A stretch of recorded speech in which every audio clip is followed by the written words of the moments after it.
For this, we'll be publishing our cross-government Vogue strategy imminently, and there will be a specific reference to on-tech abuse in that strategy. Rebecca Smith. Thank you, Mr. Speaker. The government's dithering on grooming gangs has gone on for so long that it's now unlikely that any report into what's happened will be published before the next general election. So does the Minister think that this is acceptable, and will she commit to publishing interim findings before the next general election?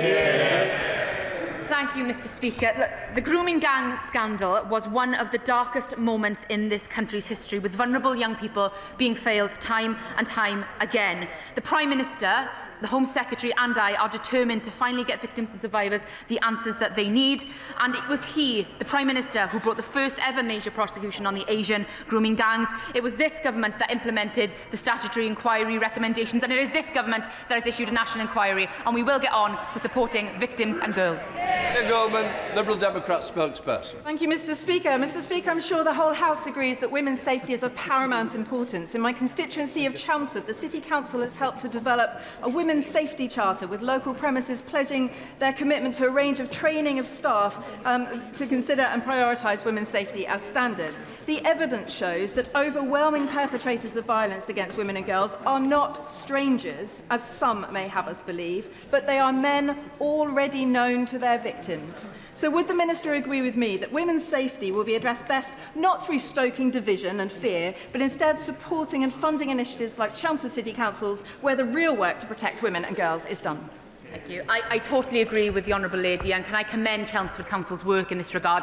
If we're really going to halve the levels of violence against women and girls over the course of a decade, this isn't just going to be for government departments in Whitehall to tackle. This needs everyone across the country taking action. Local initiatives like the one in Chelmsford doing great work, and I encourage all local councils and local businesses to get involved to change that culture, to really drive forward what we need in order to tackle this abuse. Rachel Bassett. Question 5, Mr. Speaker.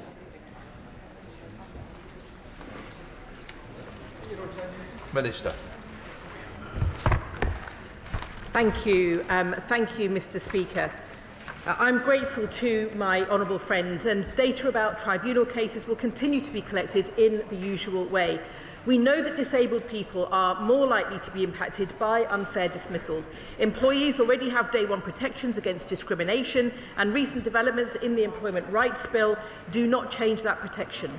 This government is absolutely committed to supporting disabled people to thrive at work, including by introducing disability pay gap reporting and stronger flexible working rights. Thank you, Mr. Speaker. While the Equality Act applies, we know that workers are often made unfairly dismissed as a result of the limit coming in at 2 years currently, 1 year under the last Labour government, and we know we're reducing it to 6 months, but the risk of disabled workers, ethnic minority workers and young workers being dismissed still holds. So will the government monitor unfairly dismissed workers under 6 months to ensure that their protected characteristics are not a feature for dismissal?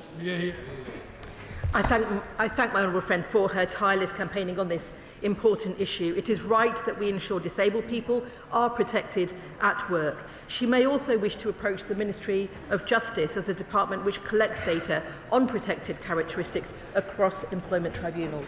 Jim Shannon. Thank you, Mr. Speaker, and thank the Minister for that answer. Minister, many ladies, when they're dismissed unfairly, feel that they've been dismissed unfairly, whereas men would not have found themselves in that position. When it comes to equality, it's really important that ladies feel they get the same opportunity and the same fairness within the law. How can the Minister ensure that that happens for ladies, as against the present system, which seems to be unfairly dismissed towards them?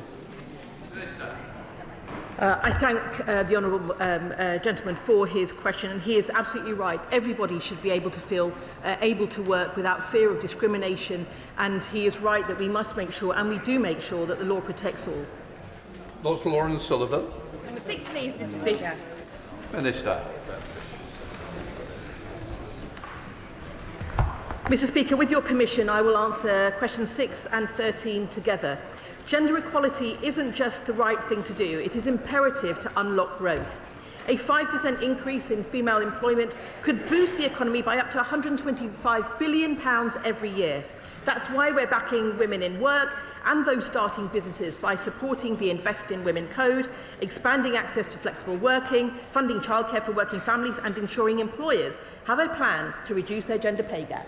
Thank you. In Gravesham, we have some fantastic small businesses led by women across a diverse sector of businesses, such as House of Layla, Nels Caff, More Care Services, Enbridge Consulting, Mussolini's and Pagurli's, alongside many more in Gravesham. Will the Minister recognise the importance of women-led businesses to the local economy and economic empowerment and set out how this government is going to support women leaders thrive?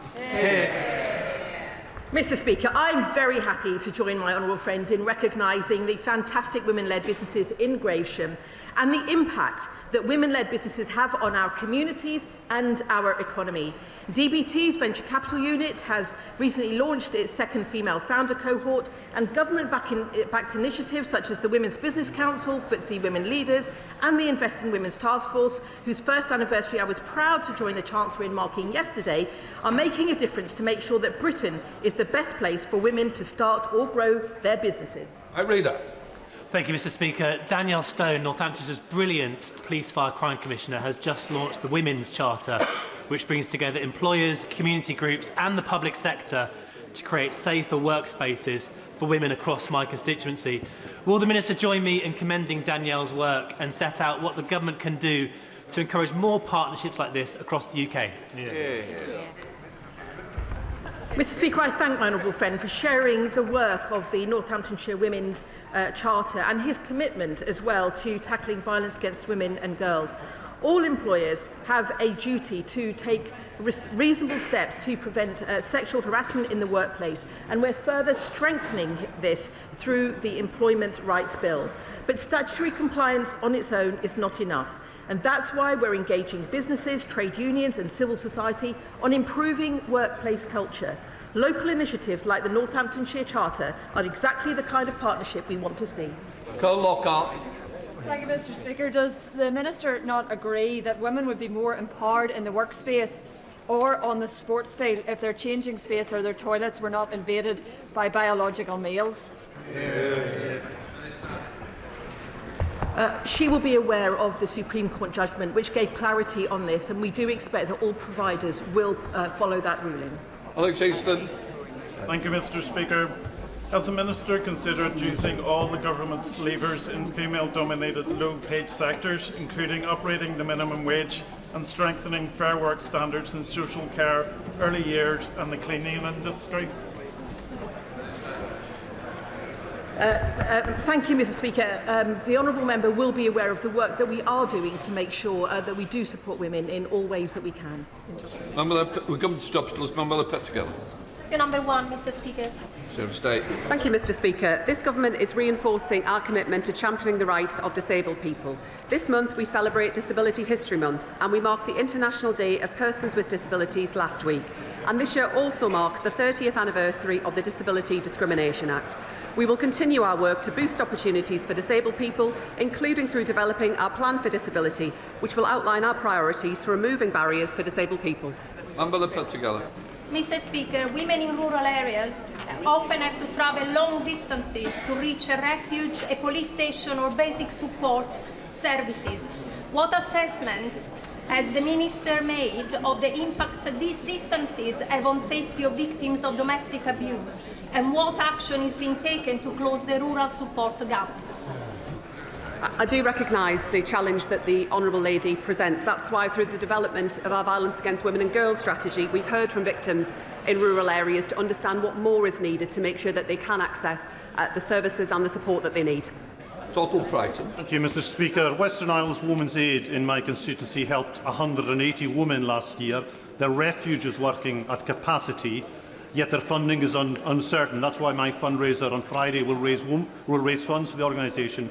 Mr. Speaker, over 1,800 women reported domestic abuse in the Highlands 10 years ago. Last year, the figure was closer to 2,800. Does the Minister agree that in rural and island communities, it takes a lot of courage for women to report domestic abuse, even though, as we can see, the figures say there is no less incidence of domestic abuse. I do agree with my honourable friend. It does take enormous courage to come forward, and there are additional barriers that women in rural communities can often experience. I do commend him for his fundraising efforts. Alongside that, we're investing more in support services for victims, and I hope that he will see, when we publish our Violence Against Women and Girls strategy, that we've heard directly from those living in rural communities to understand what more is needed to put in place the support they require. Secretary of State Claire Coutinho. Thank you, Mr. Speaker. Jennifer Melley, a black nurse with a faultless record, was racially abused by a convicted paedophile for correctly referring to his biological sex in a medical context. She was called the N-word multiple times in her workplace, and yet she was the one who was punished by her NHS Trust and the Nursing and Midwifery Council, and she is still suspended from the job she loves 18 months later. Does the Secretary of State agree that the dedicated nurses who are being punished for asserting that biological sex is real are facing a gross injustice? And will she meet with Jennifer to hear her story?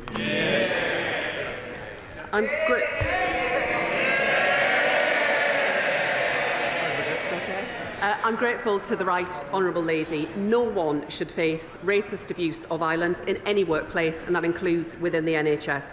As we've also seen with the Sandy Peggy case, coming to these decisions in a timely manner is incredibly important. I hope this matter can be resolved as swiftly as possible, and I would of course be happy to meet with Jennifer to hear her experiences. Claire Coutinho. Thank you, Mr. Speaker. I appreciate the Secretary of State doing that. Now, does the Secretary of State believe that an 8-year-old child with autism can consent to a medical pathway that will leave them infertile and without sexual function for the rest of their life? If not, will she tell the Health Secretary herself to stop this puberty blocker experiment, which will biologically castrate children? Mr. Speaker, we are implementing all of the recommendations of the CAS review. That also included establishing a clinical trial through the Pathways Trial Research Protocol, which has undergone a thorough independent review, has received all regulatory and ethical approvals. This was a recommendation that Baroness Cass brought forward, along with many others, and it's one that we are taking forward. Russell. Question number 5, Mr. Speaker. There is a massive problem with childcare for mothers doing PhDs. Even if you are fully funded for your university research, essentially by the government, you will not be eligible for free childcare hours. This affects both parents. The average PhD stipend is just £15,000 a year, but the average nursery place is £12,500 a year. Will the Minister look into this? Mr. Speaker, I'd be happy to discuss this further with my honourable friend. We are committed to reviewing childcare support and making sure it is accessible and simple for families. Of course, PhD students are not eligible for some elements of support, but depending on income, may be eligible for certain hours. But also, student parents are eligible for the universal 15 hours of early free education, and this is available also to all 3- and 4-year-olds, regardless of family circumstances. We now come to Prime Minister's questions. Sarah Aldey. Question number 1, Mr. Speaker. Prime Minister. Mr. Speaker, the whole House will join me in sending our deepest sympathy and condolences to the family and loved ones of Lance Corporal George Hooley of the Parachute Regiment, who died yesterday in Ukraine. Lance Corporal Hooley was injured in a tragic accident away from the front lines while observing Ukrainian forces testing a new defensive capability. His life was full of courage and determination. He served our country with honour and distinction around the world in the cause of freedom and democracy, including as part of the small number of British personnel in Ukraine. Mr. Speaker, I place his name on record today to express our gratitude and respect, and to affirm that his service will never be forgotten. Mr. Speaker, on Monday I hosted President Zelensky, President Macron and Chancellor Merz in Downing Street. We must redouble our efforts.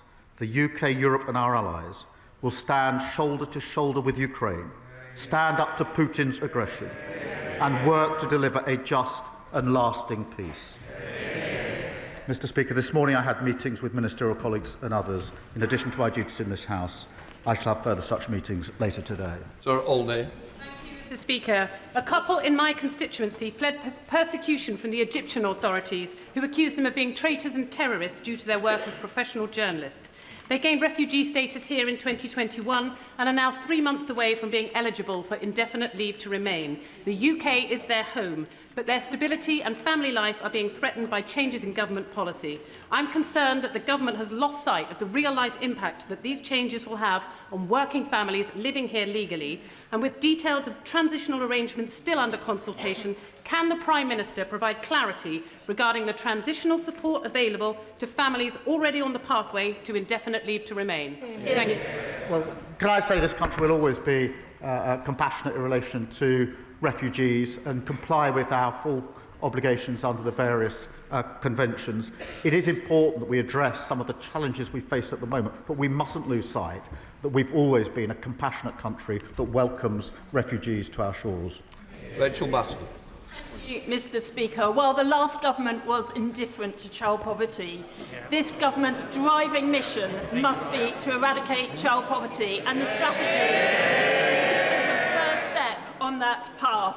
Over the first 1,001 critical days in pregnancy and early years, poverty contributes to malnourished babies, developmental delay, hypothermia and poor life outcomes. This is unacceptable. So will the Prime Minister lift pregnant women and babies out of poverty in York and across the country in this Parliament and ensure that we relieve poverty over the first 1,001 critical days? Can I thank her for raising this? And I'm proud that babies born today will have a better start in life thanks to our decisions. Mr Speaker, I am particularly concerned by maternity services, and that's why we've commissioned a review so every mother is heard, gets proper care at what should be a special time, and currently too many are failed. We're funding healthy babies services in 75 of the most deprived areas, and we've taken action to save parents up to £500 a year on infant formula. It is a moral mission of this government to lift children out of poverty, and we intend to do so. The Leader of the Opposition thinks that maternity pay is excessive and would go back to the failment that puts hundreds of thousands of children into poverty. Kevin Badenoch, the Leader of the Opposition. Thank you, Mr Speaker. And can I echo the sentiments of the Prime Minister? The thoughts of the whole House will rightly be with the family of Lance Corporal Hooley, who tragically died supporting Ukraine in her fight for freedom. Can the Right Honourable Gentleman tell the House why are his own MPs describing him as a caretaker Prime Minister? Mr Speaker, my own MPs are very proud. We've just passed a budget which protected our public services and our NHS. No austerity which brought our NHS to the ground. We've created the conditions for economic stability with the headroom we need. And Mr Speaker, we're concentrating on the single most important issue for families up and down the country, which is the cost of living, by taking £150 off their energy bills. That's in addition to the £150 for the 6 million of the poorest household. We're concentrating on what matters to the country. She's trying to save her job. Mr Speaker, let me answer the question for the Prime Minister. He's being called a caretaker because everyone can see that he's lost control of his party. And this lot, they're all so busy trying to replace him. Order. Sorry? Can I just say the same people are making the same noises they made last week. I did say last week it wasn't the right time. I wouldn't do it this week. So please, let's not carry on with the way we left it last week. Kevin Badenoch. Mr Speaker, they can make as much noise as they like. We all know that this lot are so busy trying to replace him that they've taken their eyes off the ball. Let's start, Mr Speaker. Wait for it. Let's start with the Energy Secretary, who wants to recycle himself as leader. He said he'd cut families' energy bills by £300. Can the Prime Minister tell the House how much have energy bills fallen by since the election? Well, Mr Speaker, I'm very pleased to say we're taking £150 off energy bills. I can also tell her I can also tell her that that's on top of the £150 we've taken off last year for the 3 million poorest families, now for 6 million poorest families. Mr. Speaker, she talks about leaving. The problem for us, last week, Mr. May, I've told this side. I'll now tell this side. We don't need the pantomime auditions anymore, please. Mr. Speaker, last week I pointed out that 3 of her ex-MPs went to reform. That included the former Deputy Chairman, Jonathan Gullis. He liked to think of himself as a straight talker. He said they're finished and they've lost the trust of the British people. In total, Mr. Speaker, 21 ex-Tory MPs have now left for reform. The real question, Mr. Speaker, is who's next? We can all see the Shadow Justice Secretary twitching after his come and get me plea from the member of Clacton. Mr. Speaker, we need no lessons from them. Mr. Speaker, I asked him about energy bills. He could power the national grid on all of that hot air. He promised to cut energy bills by £300. Energy bills have risen by £187. But let's look at someone else who's making a mess. Let's look at the Education Secretary. Oh, there she is. Labour pledged to recruit 6,500 more teachers. So can the Prime Minister tell the House how many extra teachers are there since she became Education Secretary? More than when they left office. I'm very proud to say so. We're in an upward trajectory. Mr. Speaker, they left our health service on its knees. They left our schools in a mess. They left our economy absolutely broken. They should be utterly ashamed of their record in service. Wrong.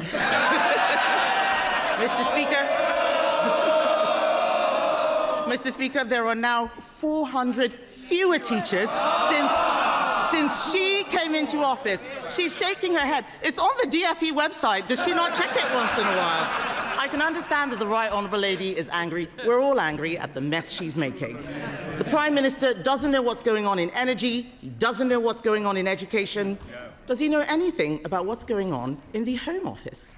Last year, the Prime Minister promised to recruit 13,000 more police officers. How's that going? Prime Minister. 3,000 more by the end of March, and we're rising on police numbers. Mr. Speaker, they left the Home Office. The criminal justice system is utterly broken. Sir Brian Leveson has said on that. They lost control of our borders. They lost control of every single department. And she's obviously spent the morning rehearsing for the Liz Truss show. She's probably going to be the guest star next week. Both of them talking about how Liz Truss was 100% right. But what Liz Truss said was the Conservatives need to take... No, they don't want to hear it. The Conservatives need to take responsibility. The Conservatives need to take responsibility for their 14 years of failure. That was Liz Truss, their former leader. So perhaps she'll heed that, get up and say sorry. Wrong again. I asked him how many police officers. There are now 1,300 fewer officers than at the election. So, Mr. Speaker, I don't know if the Home Secretary wants his job, but I do read that she's having conversations with Tony Blair because he's already given up on the Prime Minister. Why don't we talk about the Health Secretary? Let's see how he's doing. We do know he definitely wants the job. He said he'd end the doctor strikes. So can the Prime Minister tell the House how many appointments have been lost to strike action since last July? Mr. Speaker, they left the NHS an absolute mess, with the highest waiting lists on record and the lowest confidence in the NHS ever. The Health Secretary said he would do 2 million extra appointments. He hasn't done 2 or 3 or 4. He's done 5 million extra appointments. That is because we invested in the NHS. What did they do? Having broken it, they voted against that investment. They should hang their heads in shame. Mr. Speaker, I asked him how many appointments have been lost to strike action. He doesn't know. Let me tell him. We have lost 93,000 appointments to strikes since the Health Secretary gave doctors a massive pay rise. It's the truth. I know they wouldn't know the truth if it punched them in the face, but I'm telling them the truth. It is no wonder that we read this morning that the former Deputy Prime Minister has said about the Health Secretary she'd rather stick pins in her eyes than be on his golden ticket. And, Mr. Speaker, the Prime Minister congratulates himself on 5 million extra appointments.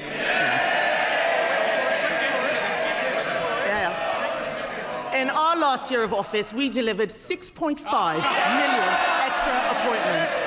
Under Labour, Mr. Speaker, everything is getting worse. Jobs, bills, police numbers, teacher numbers, everything is getting worse. The Cabinet should be doing their own jobs. What are they doing? They're trying to compete for the caretaker's job. The only person who doesn't want the Prime Minister's job is the Chancellor. She's just trying to cling on to her own. Isn't it time, Mr. Speaker, that the Prime Minister admits that Labour isn't working?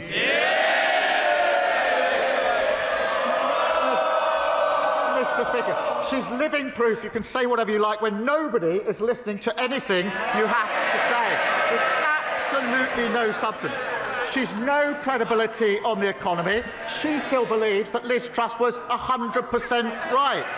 She wants to go back to austerity with £47 billion of cuts. She thinks the minimum wage should be frozen too high.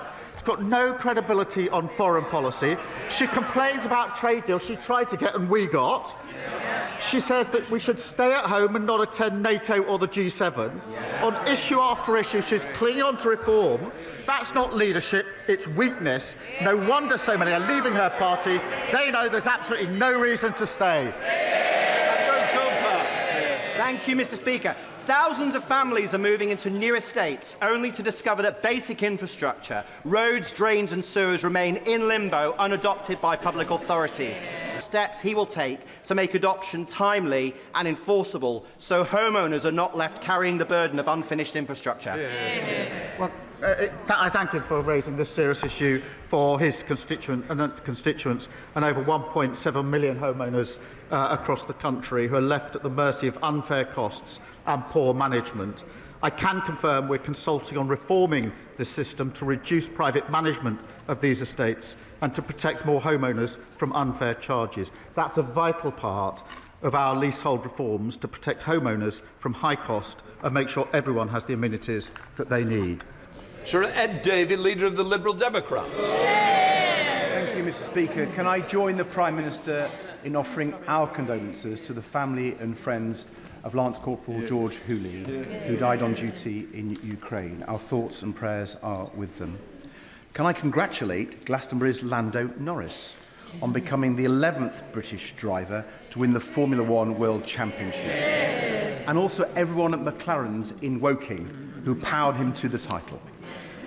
Mr. Speaker, President Trump's new national security strategy is a deeply alarming document.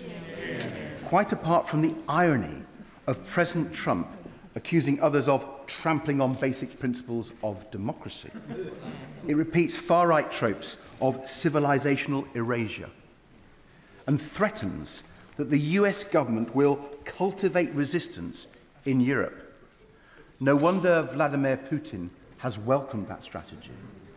So will the Prime Minister pick up the phone and make it clear to President Trump that any attempts to interfere with our democracy are totally unacceptable? Can I join him in congratulating Lando for the incredible win? I went down to Woking on Monday to see some of the team at McLaren, and they're all wearing the pride that brought with them. On the question of Europe and President Trump's comments, what I see is a strong Europe, united behind Ukraine and united behind our long-standing values of freedom and democracy, and I will always stand up for those values and those freedoms. Ed Davey. Mr. Speaker, I didn't hear about standing up to President Trump. And if we're going to stand up to President Trump, we do need to strengthen our ties with Europe, not just on defence, but on the economy too. And the truth is, This government will not succeed unless it gets our economy growing strongly again. And the best way to do that is a customs union with Europe. The Prime Minister's chief economic advisor knows it. The Deputy Prime Minister knows it. And yesterday, the Labour chair of the Treasury Select Committee showed she knows it too when she backed our bill. Does the Prime Minister fear that if he keeps opposing a customs union, in 12 months' time, he will not be standing there? Mr. Speaker, we have got a close relationship with the EU through our reset earlier this year. And yes, I do want a closer relationship than the one we've got at the moment. We are moving towards that. We do have manifesto commitments on issues such as single market, customs union and freedom of movement. But I would gently point this out, that having now done significant trade deals with other countries, including the US and India, which are hugely important to the JLR workforce and on pharma, it is not now sensible to unravel what is effectively the best deal with the US that any country has got. Susan Joseph. Thank you, Mr. Speaker. Working in NHS, I saw the consequences of Tory underinvestment in our health service. I welcome the progress under this Labour government, falling waiting lists, higher patient satisfaction with the general practice, and the rollout of neighbourhood health centres announced in the budget. I thank the frontline staff, including in mental health and community services, for all their hard work, and I am especially grateful to all the staff at the William Harvey Hospital in Ashford who turned up to work during the last BMA-led resident doctor strike and ensured that so many planned appointments went ahead. With rising hospital admissions because of flu and increased demand on A&E services, does the Prime Minister agree that the BMA should call off their next planned strike and instead work with the government to find a solution? Well, Mr. Speaker is right. Waiting lists are falling with over 5 million extra appointments. More people are being seen within 18 weeks. And we've hired 2,600 new GPs. That's real progress thanks to the hard work of NHS staff, backed by our record investment. I do think the strikes are unjustified and they threaten that hard-won progress, and the focus should always be on patients. Ms Savile Roberts. He just said, the Prime Minister, that he wanted a closer relationship with Europe, but then referenced the Labour Party manifesto. Wales has been hardest hit by Brexit. Exports are down by a third. When will he admit that the only solution to the chaos imposed by Brexit is to rejoin the customs union and the single market, or is he too afraid of what his party might say? Mr. Speaker, I went to Solihull to see the JLR workforce before we got the deal with President Trump.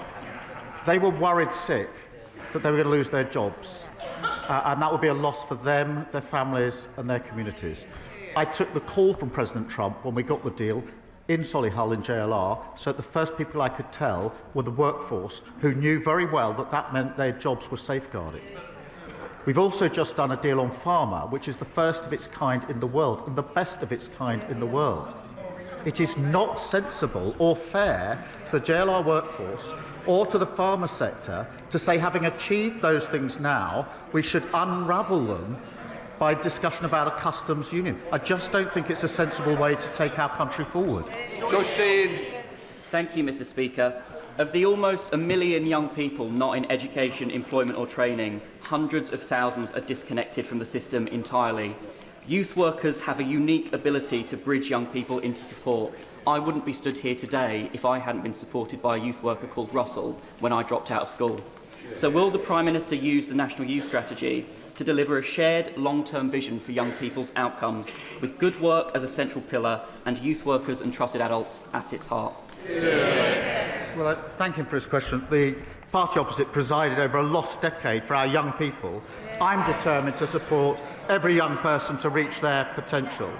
That's why we're delivering the first national youth strategy for 15 years to transform youth services, backed by over £500 million. Mr Speaker, that means more youth workers, more youth centres and a network of 50 young future hubs.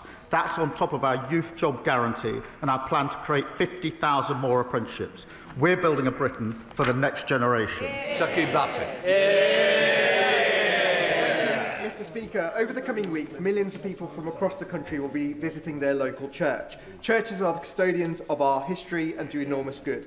But in January, the government announced a £19 million cut to the listed places of worship grant account, as well as putting a cap on the repair costs. This cut puts thousands of local churches at risk. And I say to the Prime Minister, if we lose our churches, we lose the very soul and essence of our communities and our country. So as we go into Christmas, will the Prime Minister do the right thing? He has 10 at risk in his own constituency. Will he reconsider this policy so that we can save our churches? Well, Mr Speaker, we do support our churches and the work that those within our churches do, particularly in the lead up to Christmas, and I've got a reception for them in Downing Street this very afternoon. Jim Dixon. Thank you, Mr Speaker. Before May's election, Reform in Kent promised that they would improve services and cut taxes. Instead, vital services to older people and those with a mental health condition provided by great organisations like Imago and Involve is to be cut and taxes are going up. Would the Prime Minister agree with me on two things? That given the additional money for the county through the Fair Funding Review, it's beyond belief that Kent are cutting services that vulnerable people rely on, and that their so-called Doge unit that we were told would eliminate waste actually stands for deluded, overconfident, gormless and embarrassing. Well, it sums up very well how his community have been utterly let down by Reform. Whilst the member for Clacton is making excuses about his behaviour at school, look at what his party are doing across the country. Chaos in Kent. In Hampshire, their mayoral candidate says the Deputy Prime Minister, a black British man born in this country, should go back to the Caribbean. In Staffordshire, Reform's leader has been exposed as a white supremacist. It's not a coincidence, Mr Speaker, because chaos and division is a member of Clacton's life work. We're a hobos. Thank you, Mr Speaker.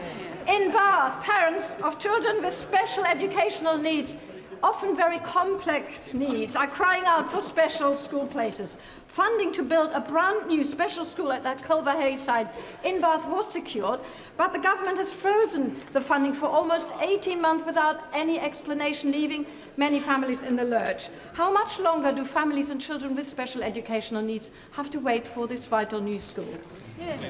Well, I thank you for raising this, and we are working closely with local authorities on plans for special and alternative provision-free schools. We are keen to progress this, and I'll make sure that ministers update her in her particular case. But we are determined to fix the SEND system that fails parents and fails children, and that's why we've launched a national conversation to put families at the heart of the lasting reform.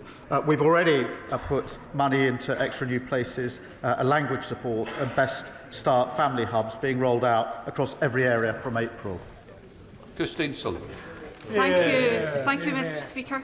In Blackburn, West Lothian, St Kentigern's Academy was part demolished due to rack and is being rebuilt, costing £35 million. West Lothian Council found £20 million from its own stretched budget, but despite repeated pleas to the Scottish Cabinet Secretary for Education, who called it the most deserving case, funding has not been delivered.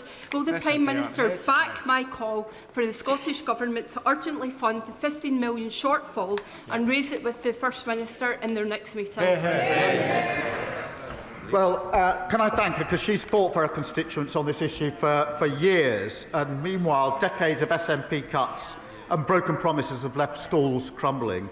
Mr Speaker, what a contrast. By the end of this Parliament, every school in England will either be rack-free or we will rebuild them entirely. We delivered the largest settlement for the Scottish Government in the history of devolution. So the question for the SNP is, after decades of decline, what is their excuse? Dr Luke Evans. Mr. Speaker, I feel for the Prime Minister. It must be tough wherever he goes in the UK because of his policies. A pub, higher taxes. A restaurant, higher taxes. A cafe, higher taxes. A farm, higher taxes. A GP, higher taxes. A care home, higher taxes. A hospice, higher taxes. So, Mr. Speaker, is this the reason the Prime Minister chooses to spend so much time out of this country? What a load of nonsense. Mr. Speaker, we are at a critical stage in progress in Ukraine that will affect Ukraine's sovereignty, the whole of Europe, and the values that we hold dear. We are part of one of the leading countries to strengthen NATO at a vital time for defence and security in Europe. And we've secured trade deals that they tried for years to achieve, but never did because of our international engagement. And we've got better relations with the EU, all of which is good for our country. Ridiculous question. Thank you, Mr. Speaker. The video games company Rockstar in my constituency last month fired 31 employees without providing evidence or union representation. The IWGB alleges union busting. Having met Rockstar, they failed to reassure me they are following employment law, and I share concerns about union busting. Given this government is responsible for the biggest increase in workers' rights in a generation, does the Prime Minister agree all companies, regardless of profit size, must follow UK employment law, and all workers have the right to join a union? Well, it's a deeply concerning case. Every worker has the right to join a trade union, and we're determined to strengthen workers' rights and ensure they don't face unfair consequences for being part of a union. Ministers will look into the particular case that he raises and keep him updated. Blake Stevens. Thank you, Mr. Speaker. Digital ID is intrusive and fundamentally un-British. The government has no mandate for it. No sensible person believes it will tackle illegal immigration or illegal working. It's an attack on our open society and a staggering waste of taxpayers' money, isn't it? Digital ID has huge benefits, as many countries in Europe are already demonstrating. And where they failed on our borders, we're taking control of our borders, and I'm proud that we're doing so. Jenny Riddle-Carpenter. Mr. Speaker. Mr. Speaker, the Prime Minister will know that SEND is in crisis across the country, but it's in particular crisis in Suffolk, where the County Council is in special measures for its failings. I'm delighted that the government has listened to one of my asks, which is to have a national conversation about SEND, so parents, young people and their advocates can have their voices heard. Will the Prime Minister back my call to make sure that we deliver the funding for the former Saxmundham Sex School in Saxmundham that closed its doors for the last time in 2024? Can I thank her? I know she's a dedicated campaigner on this issue, and I'll make sure ministers update her on the latest progress in her constituency. Our ambition is to make sure all children with SEND have access to the right support. That's why we're working closely with local authorities to deliver places where they're needed most. Sarah Bull. Thank you, Mr. Speaker. This government is always talking about the fair choices that it has made. But is it a fair choice to balloon the benefits bill? Is it a fair choice to introduce an unfunded and unwanted digital ID that will cost the public billions? And is it a fair choice to increase taxes on working people when the promise was not to? The answer, Mr. Speaker, is no. So can I ask the Prime Minister to consider one final... So can I ask the Prime Minister to give one final fair choice, thinking of food security and to avoid devastation for families across the country and reverse the family farm tax? Mr. Speaker, welfare ballooned on their watch. When the Shadow Chancellor was responsible for welfare, it ballooned by £33 billion. They left a £22 billion black hole. The OBR reviewed and said they added £16 billion to that. We'll take no lecture from them on the economy. Final question, Carl Turner. Thank you, Mr. Speaker. There's no denying that this government inherited a crisis in our criminal courts, with the number of cases waiting to be tried growing every single day. So if the Justice Secretary plan to do away with jury trials in some cases, not all, in some cases, is really about addressing the backlog and getting the position to something manageable, then why isn't there a sunset clause? And why has that been ruled out? Well, he's absolutely right to draw attention to the crisis in our courts. Yes, he says. Sir Brian Leveson is one of our most respected senior judges. He did an independent report, and he made clear that we risk, in his words, total collapse of the criminal justice system without change. That is what they're chuntering at. That is what they left. A system near total collapse, where victims of sexual violence and rape wait years to get justice. That is not justice, that is victims failed. I can reassure him, and I know he feels very strongly on this, that juries will remain a cornerstone of our justice system for the most serious cases. Mr Robertson, I don't want shouting like that again. Do we understand each other? Okay. Right. That completes Prime Minister's questions. Yeah.